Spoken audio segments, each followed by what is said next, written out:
Good Morning Business, le grand entretien.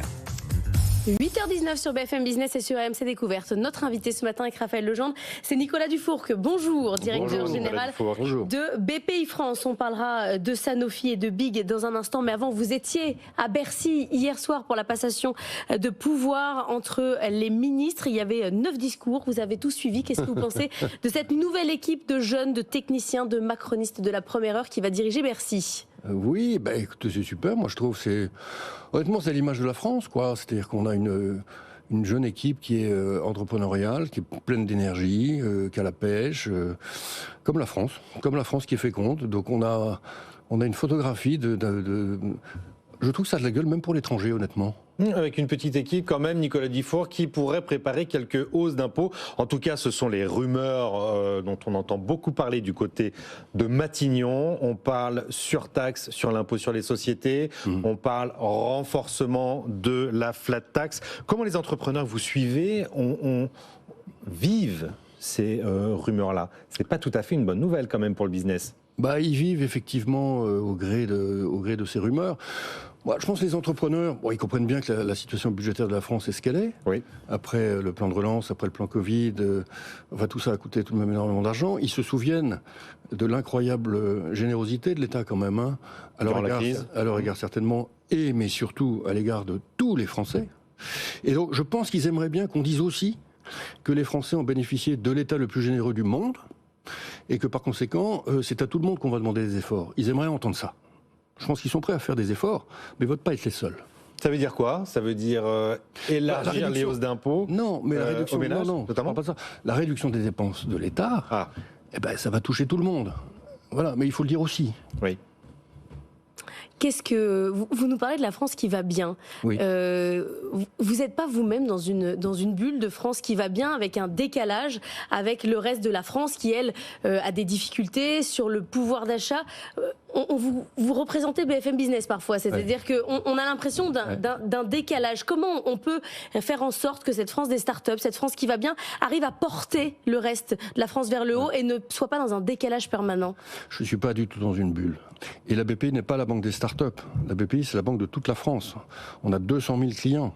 La partie innovation de la BPI, c'est que 15% de ce qu'on fait. On finance tout, nous. La restauration, l'hôtellerie, évidemment. On finance toute l'industrie française. Si vous voulez, on est dans 70% des PME industrielles françaises. Je ne sais pas si vous vous rendez compte. Donc, c'est pas du tout une bulle. Moi, je pense que la bulle consiste à penser qu'il y a une France qui va vraiment très très mal tout le temps. Je ne le pense pas.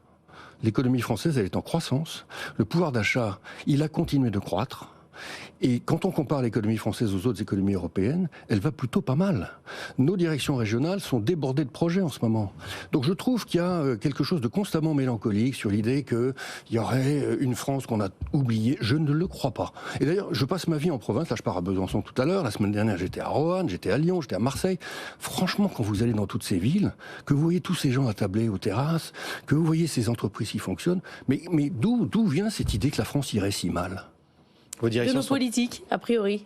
C'est peut-être le problème. Vos directions sont pleines de projets, vous dites, oui. Nicolas Dufourcq. Ça veut dire que l'incertitude dans laquelle on évolue depuis la dissolution au mois de juin dernier n'a pas pesé sur les entreprises que vous financez?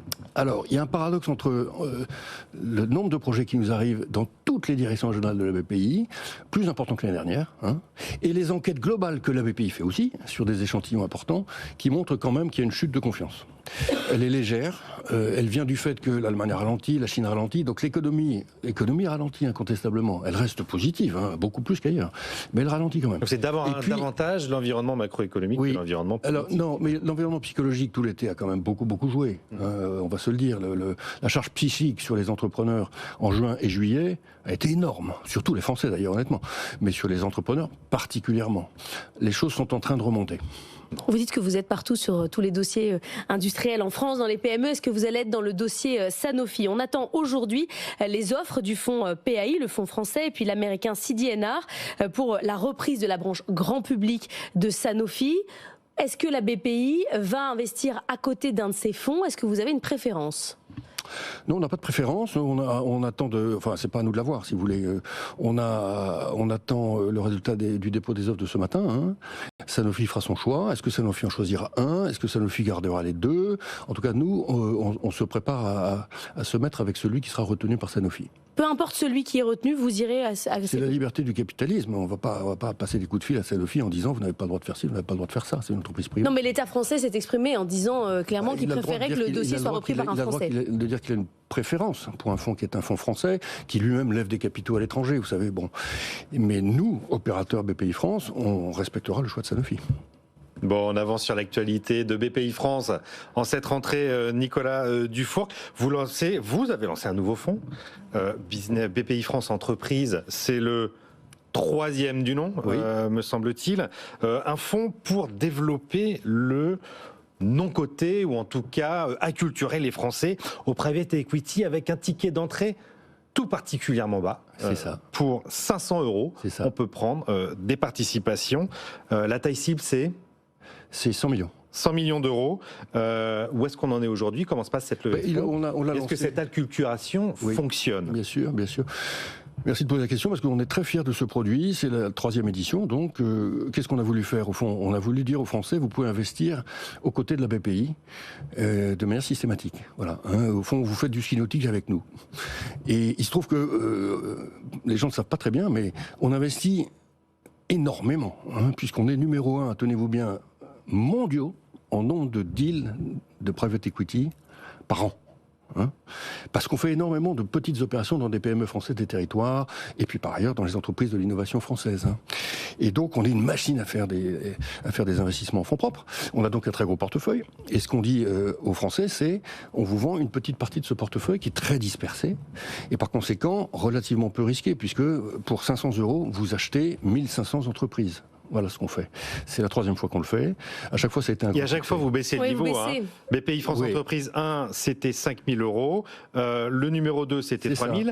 Et BPI Entreprise Avenir 1, plus spécifique, c'était 1 000 €. Ça veut dire que et maintenant c'est 500. Voilà. Mais là, je pense qu'on s'arrêtera à 250, mais 100. Non, mais je veux dire, mon grand rêve, c'était de démocratiser le private equity. Pour ceux qui nous écoutent, c'est l'investissement dans les entreprises non cotées. Jusqu'ici, l'investissement dans les entreprises non cotées, soit c'était un truc fiscal, c'était l'ISF PME, etc. Absolument. Qui était honnêtement pas très profitable, et vous investissiez dans 2-3 entreprises, donc c'était risqué. Mais c'est l'État qui payait le risque. Moi, je trouvais que c'était pas normal. Soit vous deviez mettre des tickets de 100 000 €.